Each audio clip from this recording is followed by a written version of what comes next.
And right now, the governor of the great state of Florida, Rick Scott, joins us from Tallahassee. Good morning, to you, Governor. Hey, Governor. The happiest place in the world is Florida. Oh, my goodness. You're biased. How dare you? Well, you're happy today because you're getting a lot of publicity because yesterday you came out and you said, I would like Donald Trump to be president of the United States. Why did you decide to make that announcement after the primary in Florida? Well, remember back to my primary back in 2010. All the establishment, I was the business person, the outsider, all the establishment told me to get out of the race. We would not win. We would hurt our chance to win later. And what happened? We won. We had big majorities in the House and Senate. We've turned our state around. We've had tough primaries. The voters have picked Donald Trump. It's time to coalesce behind Donald Trump because the issue is we've got to win in November. We cannot have 4 more years of Barack Obama. We need somebody that's going to focus on jobs, fixing the federal government, and I believe Donald Trump will do it. Okay. But didn't you believe that before Florida?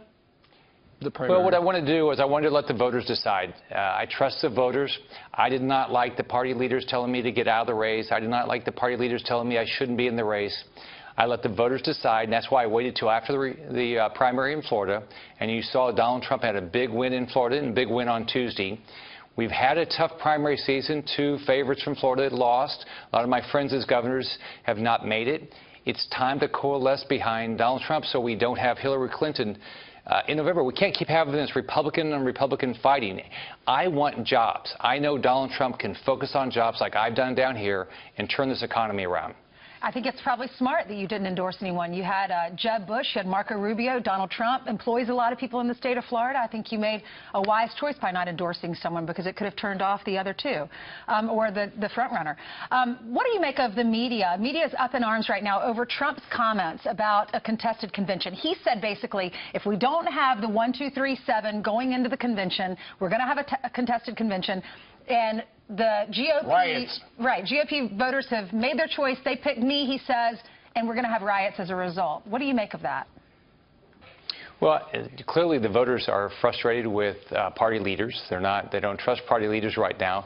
So Trump is either going to end up with a majority or pretty close to it. So if we go to the convention and he doesn't get the nomination, I think the voters are going to be pretty frustrated, and I think it will impact our ability to win in November.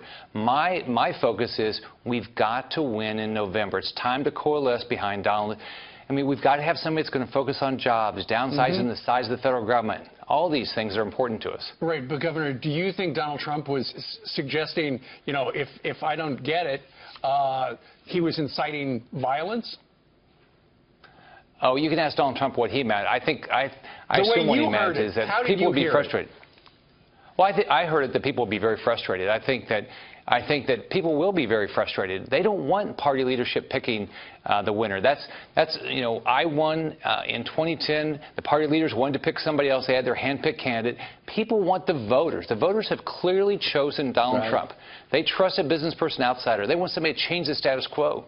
We'll see. There's 19 states left. Now, meanwhile, there's this story. We see this story about party members going behind the scenes at a show called The Circus, which is a documentary behind-the-scenes look. It's on Showtime each and every week. So in it, there's a bunch of members who are getting together, party elites who are just talking about this party really belongs to them, and they'll really decide who is going to get the nomination. And so far, they've been unable to stop Donald Trump. I want to let you to hear this and then react. This is Curly Hagelin.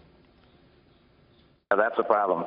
The media has created the perception that the voters will decide the nomination. Political parties choose their nominee, not the general public, contrary to popular belief.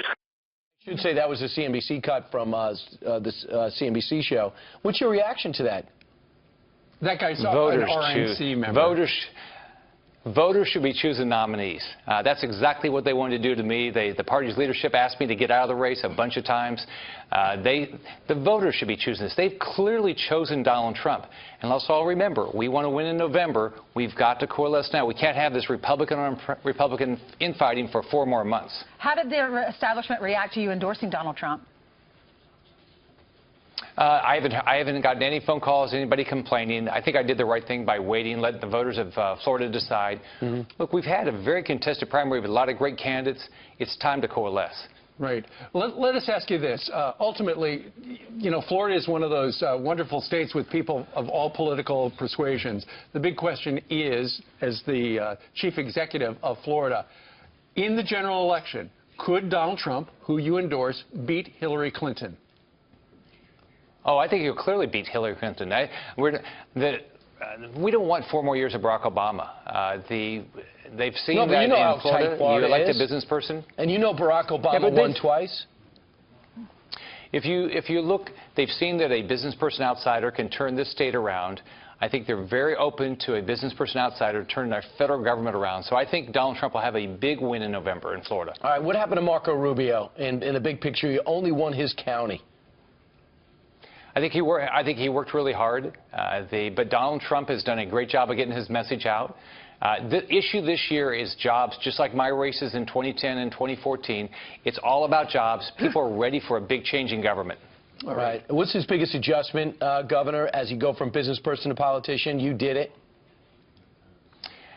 I think that you do a lot with, and he's done a lot. You do a lot more media, and then you have to work with in his case, you have to work with Congress. In my case, working with the legislature. I never had that experience, but if you've been successful in business, you know how to build relationships and get things done. Take a look. Exhibit A, businessmen can become politicians. Rick Scott, the guy who is the chief executive of the great state of Florida, thank you very much for joining us, sir, from Tallahassee. Thank you, Governor. Come to the happiest place in America. Florida. I'll be there sooner or later. Florida. Right.